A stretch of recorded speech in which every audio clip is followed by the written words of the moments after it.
The studio was filled with the rich odor of roses, and when the light summer wind stirred amidst the trees of the garden, there came through the open door the heavy scent of the lilac, or the more delicate perfume of the pink flowering thorn. From the corner of the divan of Persian saddlebags on which he was lying, smoking, as was his custom, innumerable cigarettes, Lord Henry Wotton could just catch the gleam of the honey-sweet and honey-coloured blossoms of a laburnum, whose tremulous branches seemed hardly able to bear the burden of a beauty so flame-like as theirs. And now and then the fantastic shadows of birds in flight flitted across the long tussar silk curtains that were stretched in front of the huge window, producing a kind of momentary Japanese effect, and making him think of those pallid, jade-faced painters of Tokyo who, through the medium of an art that is necessarily immobile, seek to convey the sense of swiftness and motion.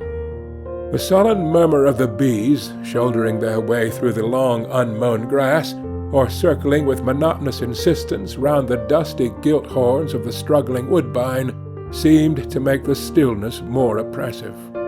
The dim roar of London was like the burdened notes of a distant organ. In the centre of the room, clamped to an upright easel, stood the full-length portrait of a young man of extraordinary personal beauty, and in front of it, some little distance away, was sitting the artist himself, Basil Hallward, whose sudden disappearance some years ago caused at the time such public excitement, and gave rise to so many strange conjectures. As the painter looked at the gracious and comely form he had so skilfully mirrored in his art, a smile of pleasure passed across his face, and seemed about to linger there. But he suddenly started up, and closing his eyes, placed his fingers upon the lids, as though he sought to imprison within his brain some curious dream from which he feared he might awake. "It is your best work, Basil, the best thing you have ever done," said Lord Henry languidly. "You must certainly send it next year to the Grosvenor. The Academy is too large and too vulgar. Whenever I have gone there, there have been either so many people that I have not been able to see the pictures, which was dreadful, or so many pictures that I have not been able to see the people, which was worse. The Grosvenor is really the only place." "I don't think I shall send it anywhere," he answered, tossing his head back in that odd way that used to make his friends laugh at him at Oxford. "No, I won't send it anywhere." Lord Henry elevated his eyebrows and looked at him in amazement through the thin blue wreaths of smoke that curled up in such fanciful whorls from his heavy, opium-tainted cigarette. "Not send it anywhere? My dear fellow, why? Have you any reason?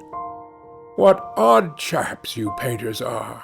You do anything in the world to gain a reputation. As soon as you have one, you seem to want to throw it away. It is silly of you, for there is only one thing in the world worse than being talked about, and that is not being talked about. A portrait like this would set you far above all the young men in England, and make the old men quite jealous, if old men are ever capable of any emotion." "I know you will laugh at me," he replied, "but I really can't exhibit it. I have put too much of myself into it." Lord Henry stretched himself out on the divan and laughed. "Yes, I knew you would, but it is quite true all the same. Too much of yourself in it? Upon my word, Basil, I didn't know you were so vain, and I really can't see any resemblance between you, with your rugged, strong face and your coal black hair, and this young Adonis, who looks as if he were made out of ivory and rose-leaves. Why, my dear Basil, he is a Narcissus, and you, well, of course you have an intellectual expression and all that, but beauty, real beauty, ends where an intellectual expression begins. Intellect is in itself a mode of exaggeration, and destroys the harmony of any face. the moment one sits down to think, one becomes all nose or all forehead or something horrid. Look at the successful men in any of the learned professions, how perfectly hideous they are, except, of course, in the church. But then in the church they don't think. A bishop keeps on saying at the age of 80 what he was told to say when he was a boy of 18. And as a natural consequence, he always looks absolutely delightful. Your mysterious young friend, whose name you have never told me, but whose picture really fascinates me, never thinks. I feel quite sure of that. He is some brainless, beautiful creature who should always be here in winter when we have no flowers to look at, and always here in summer when we want something to chill our intelligence. Don't flatter yourself, Basil. You are not in the least like him. You don't understand me, Harry, answered the artist. Of course I am not like him. I know that perfectly well. Indeed, I should be sorry to look like him. You shrug your shoulders. I am telling you the truth. There is a fatality about all physical and intellectual distinction, the sort of fatality that seems to dog through history the faltering steps of kings. It is better not to be different from one's fellows. The ugly and the stupid have the best of it in this world. They can sit in their ease and gape at the play. If they know nothing of victory, they are at least spared the knowledge of defeat. They live as we all should live, undisturbed, indifferent, and without disquiet. They neither bring ruin upon others, nor ever receive it from alien hands. Your rank and wealth, Harry, my brains, such as they are, my art, whatever it may be worth, Dorian Gray's good looks, we shall all suffer for what the gods have given us, suffer terribly. Dorian Gray? Is that his name? Asked Lord Henry, walking across the studio towards Basil Hallward. Yes, that is his name. I didn't intend to tell it to you. But why not? Oh, I can't explain. When I like people immensely, I never tell their names to anyone. It's like surrendering a part of them. I have grown to love secrecy. It seems to be the one thing that can make modern life mysterious or marvelous to us. The commonest thing is delightful if only one hides it. When I leave town now, I never tell my people where I am going. If I did, I would lose all my pleasure. It is a silly habit, I dare say, but somehow it seems to bring a great deal of romance into one's life. I suppose you think me awfully foolish about it. Not at all, answered Lord Henry. Not at all, my dear Basil. You seem to forget that I am married. And the one charm of marriage is that it makes a life of deception absolutely necessary for both parties. I never know where my wife is, and my wife never knows what I am doing. When we meet, we do meet occasionally, when we dine out together or go down to the Duke's, we tell each other the most absurd stories with the most serious faces. My wife is very good at it, much better, in fact, than I am. She never gets confused about her dates, and I always do. But when she does find me out, she makes no row at all. I sometimes wish she would, but she merely laughs at me. I hate the way you talk about your married life, Harry, said Basil Hallward, strolling towards the door that led into the garden. I believe that you are really a very good husband, but that you are thoroughly ashamed of your own virtues. You are an extraordinary fellow. You never say a moral thing, and you never do a wrong one. Your cynicism is simply a pose. Being natural is simply a pose, and the most irritating pose I know, cried Lord Henry, laughing. And the two young men went out into the garden together, and ensconced themselves on a long bamboo seat that stood in the shade of a tall laurel bush. The sunlight slipped over the polished leaves. In the grass, white daisies were tremulous. After a pause, Lord Henry pulled out his watch. "I am afraid I must be going, Basil," he murmured. "And before I go, I insist on your answering a question I put to you some time ago." "What is that?" said the painter, keeping his eyes fixed on the ground. "You know quite well. I do not, Harry. Well, I will tell you what it is. I want you to explain to me why you won't exhibit Dorian Gray's picture. I want the real reason." "I told you the real reason." "No, you did not. You said it was because there was too much of yourself in it. Now, that is childish."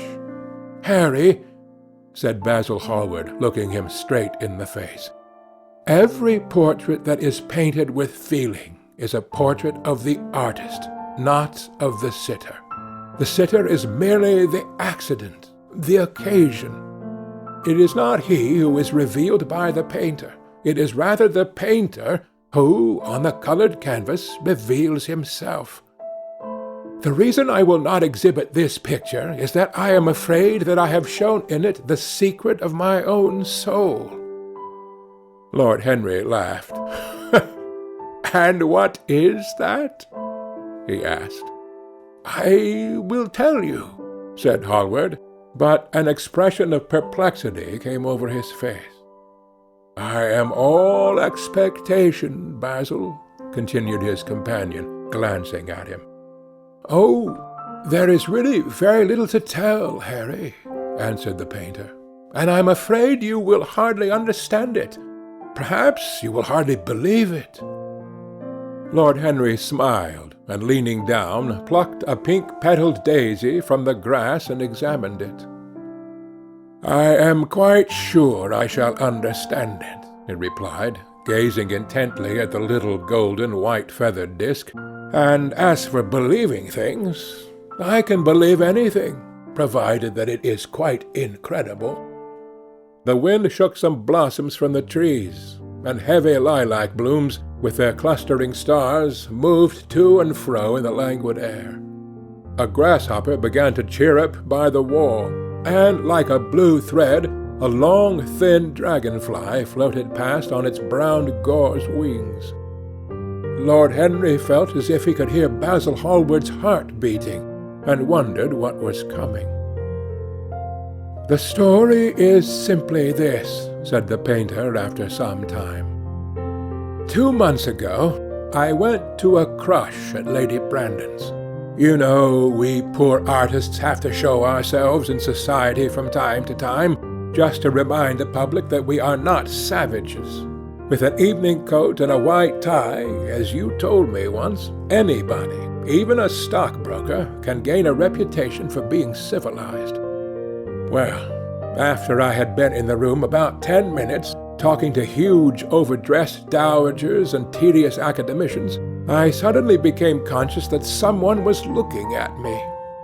I turned halfway around and saw Dorian Gray for the first time.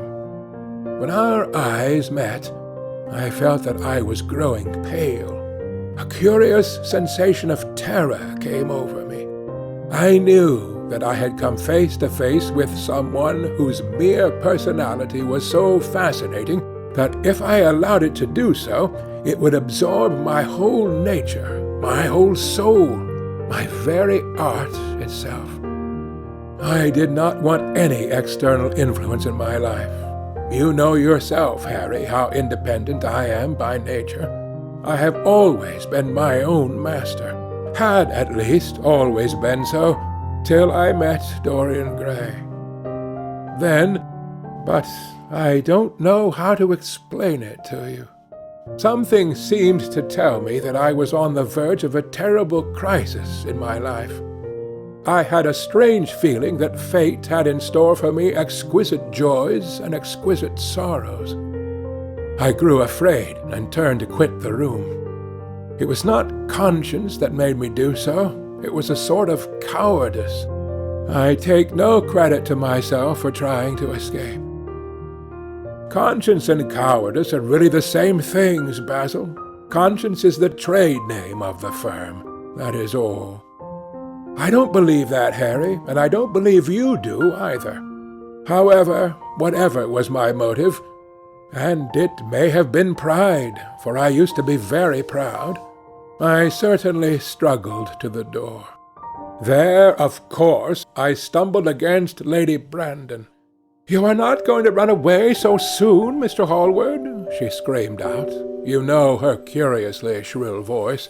"Yes, she is a peacock in everything but beauty," said Lord Henry, pulling the daisy to bits with his long, nervous fingers. "I could not get rid of her.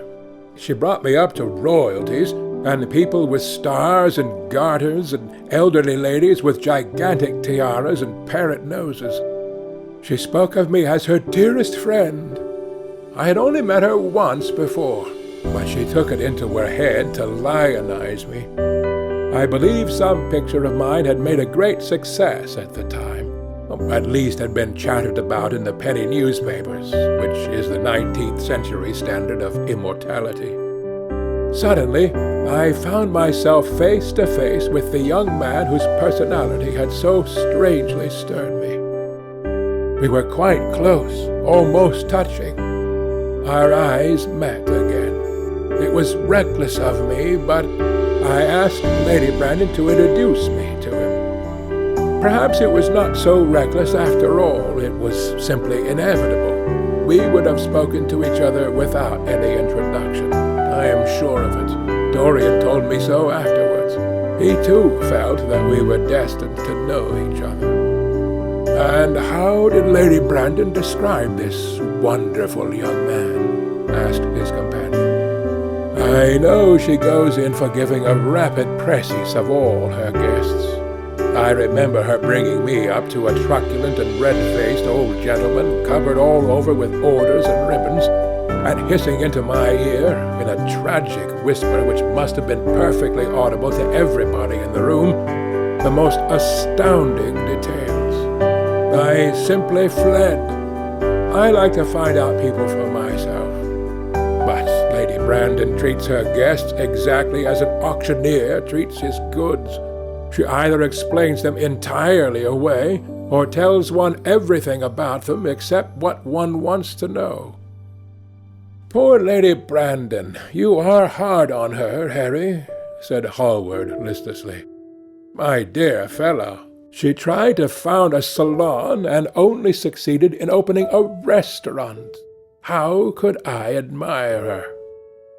But tell me, what did she say about Mr. Dorian Gray?"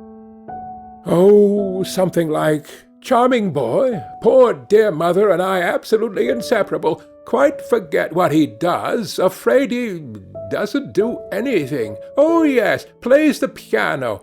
Or is it the violin, dear Mr. Gray?' Neither of us could help laughing, and we became friends at once." "Laughter is not at all a bad beginning for a friendship, and it is far the best ending for one," said the young lord, plucking another daisy. Hallward shook his head. "You don't understand what friendship is, Harry," he murmured, "or what enmity is, for that matter. You like everyone. That is to say, you are indifferent to everyone." "How horribly unjust of you!"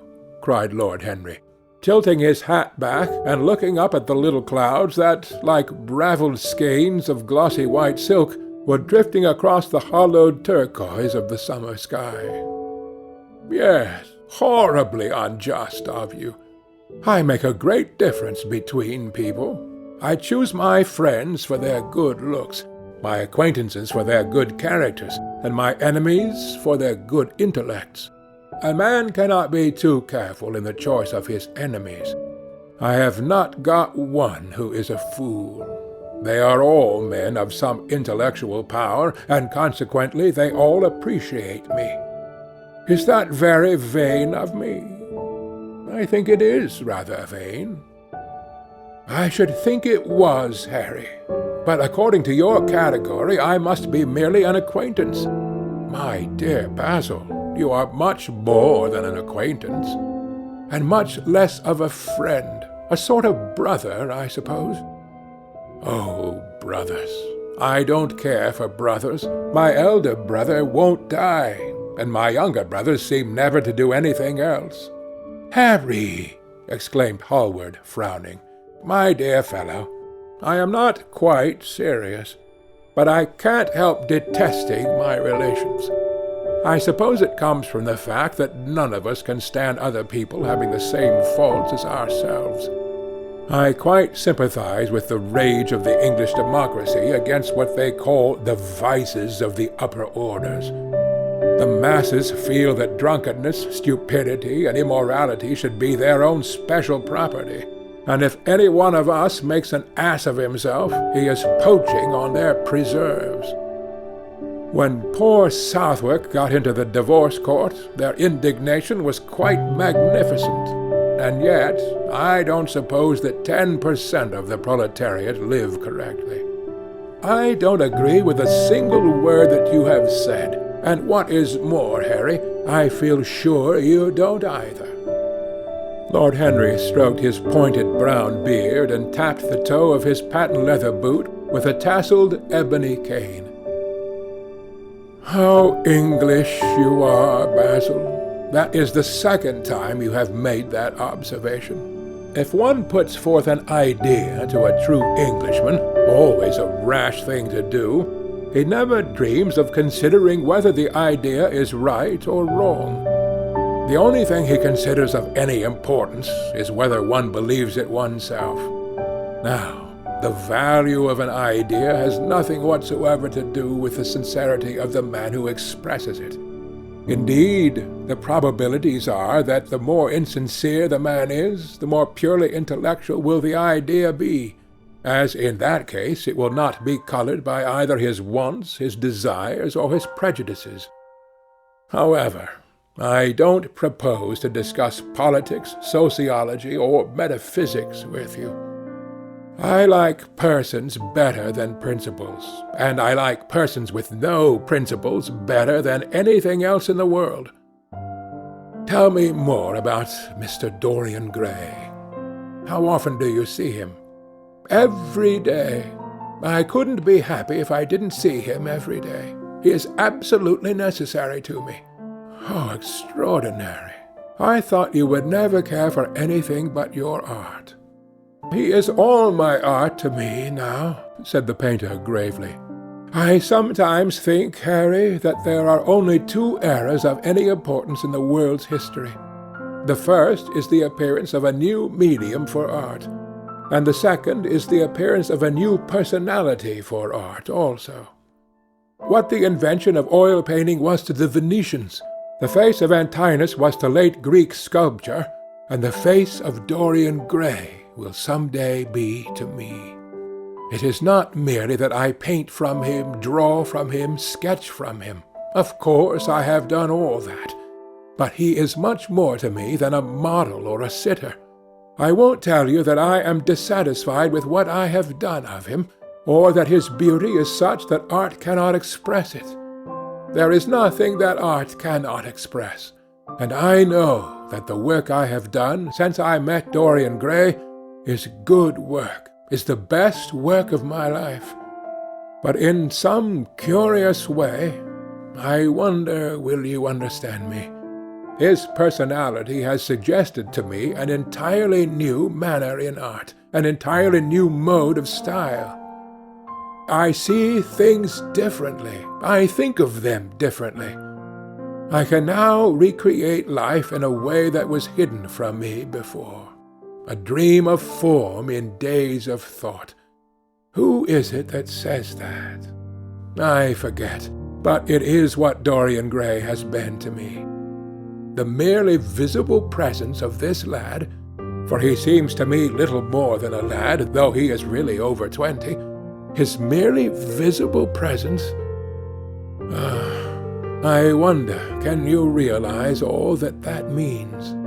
Unconsciously, he defines for me the lines of a fresh school, a school that is to have in it all the passion of the romantic spirit, all the perfection of the spirit that is Greek. The harmony of soul and body. How much that is! We, in our madness, have separated the two, and have invented a realism that is vulgar, an ideality that is void.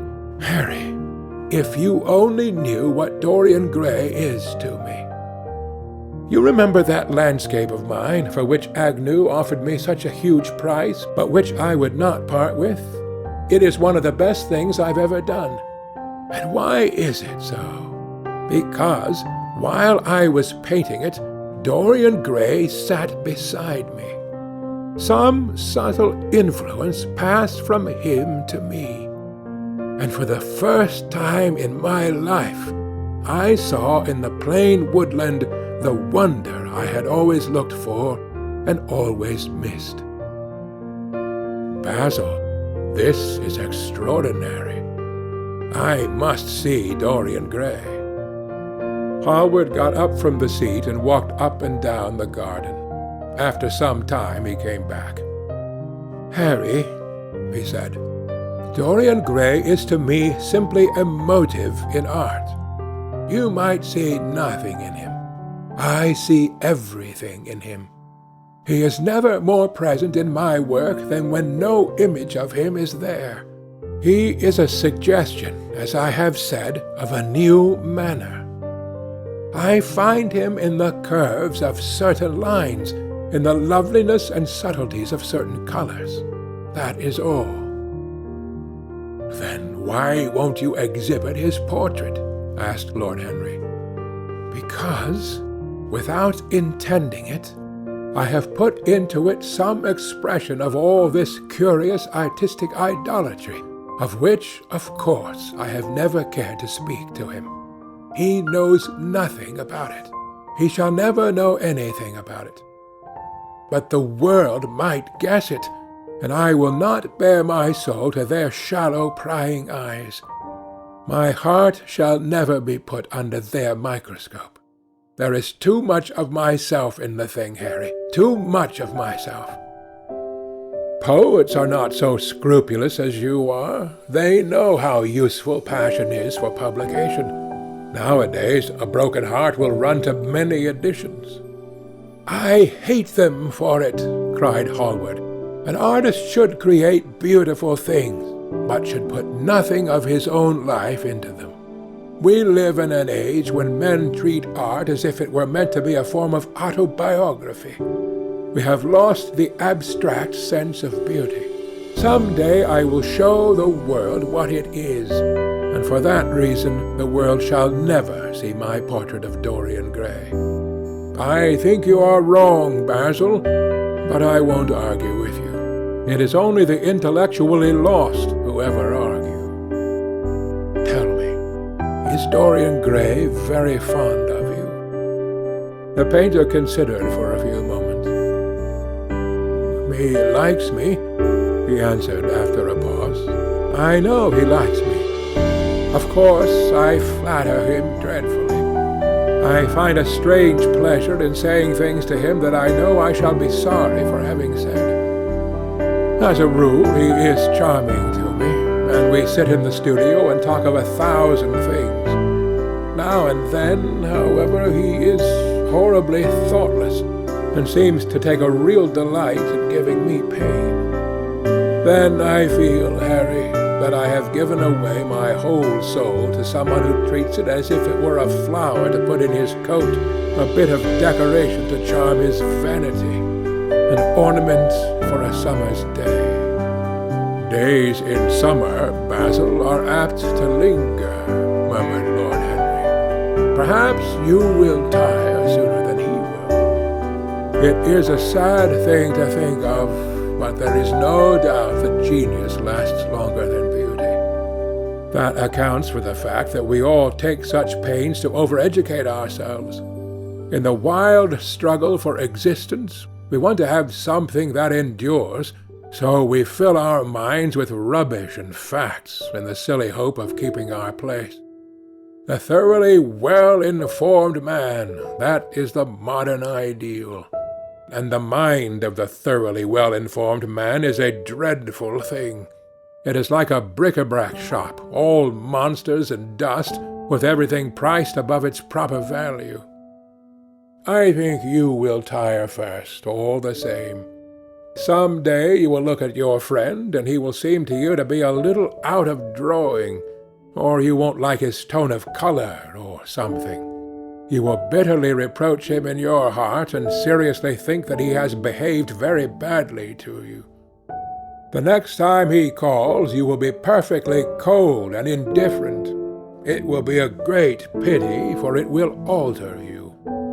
What you have told me is quite a romance of art, one might call it. And the worst of having a romance of any kind is that it leaves one so unromantic. Harry, don't talk like that. As long as I live, the personality of Dorian Gray will dominate me. You can't feel what I feel. You change too often. Oh, my dear Basil, that is exactly why I can feel it. Those who are faithful only know the trivial side of love. It is the faithless who know love's tragedies. And Lord Henry struck a light on the dainty silver case and began to smoke a cigarette with a self-conscious and satisfied air, as if he had summed up the world in a phrase. There was a rustle of chirruping sparrows in the green lacquer leaves of the ivy, and the blue cloud shadows chased themselves across the grass like swallows. How pleasant it was in the garden, and how delightful other people's emotions were, much more delightful than their ideas, it seemed to him. One's own soul and the passions of one's friends, those were the fascinating things in life. He pictured to himself, with silent amusement, the tedious luncheon that he had missed by staying so long with Basil Hallward. Had he gone to his aunt's, he would have been sure to have met Lord Goodbody there, and the whole conversation would have been about the feeding of the poor and the necessity of model lodging-houses. Each class would have preached the importance of those virtues for whose exercise there was no necessity in their own lives. The rich would have spoken on the value of thrift, and the idle grown eloquent over the dignity of labor. It was charming to have escaped all that. As he thought of his aunt, an idea seemed to strike him. He turned to Hallward and said, "My dear fellow, I have just remembered." "Remembered what, Harry?" "Where I heard the name of Dorian Gray." "Where was it?" asked Hallward with a slight frown. "Don't look so angry, Basil. It was at my aunt, Lady Agatha's.